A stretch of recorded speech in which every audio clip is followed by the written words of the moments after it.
Sa ilalim ng maingay at mataong LRT Carriedo Station sa Quiapo, Manila, nakatayo ang maliit na pwesto ni Neneng B, ang viral na tindera ng overload Hungarian sausage sandwich.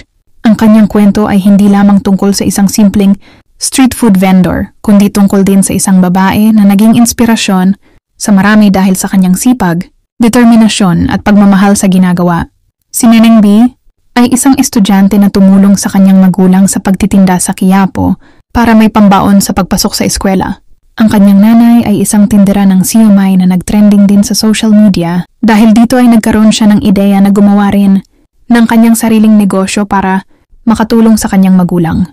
Isang araw nakakuha siya ng ideya mula sa isang kaibigan. Bakit hindi mo subukan magtinda ng sausage sandwich? Patok yan ngayon, sabi nito. Sa kaunting ipon sa kanyang pagtitinda ng siomai, nagsimula siyang magbenta ng sausage sandwich sa bangketa. Naging hamon ng pakikipaglaban sa mga lokal na awtoridad, ulan, init ng araw at ang kawalan ng tiwala sa sarili, ngunit nagpatuloy siya. Hindi sapat para kay Neneng na maging ordinaryo ang kanyang produkto. Gusto niyang bigyan ng kakaibang twist ang kanyang sausage sandwich.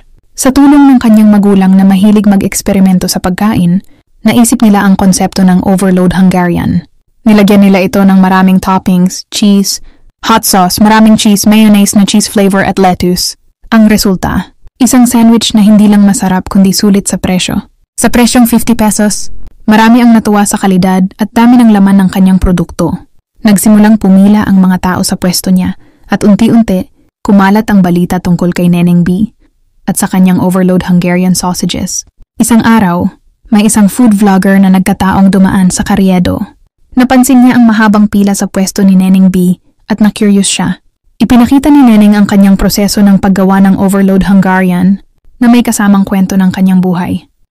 Napahanga ang vlogger sa kwento at sa lasa ng kanyang sandwich, kaya't ini-upload niya ito sa social media. Sa loob ng ilang araw, nag-viral ang video. Dumami ang mga customer ni Neneng, hindi lang mula sa Quiapo, kundi mula rin sa iba't ibang bahagi ng Maynila. Ang dating tahimik na pwesto ay biglang naging isa sa mga pinakapuntahang lugar sa Carriedo. Ang tagumpay ni Neneng B ay hindi lang para sa kanya kundi para rin sa kanyang pamilya. Higit pa rito, naging inspirasyon si Neneng B sa mga taong nawawalan ng pag-asa. Pinakita niya na sa sipag at tiyaga at malasakit sa ginagawa. Kahit ang pinakamaliit na negosyo ay pwedeng magtagumpay.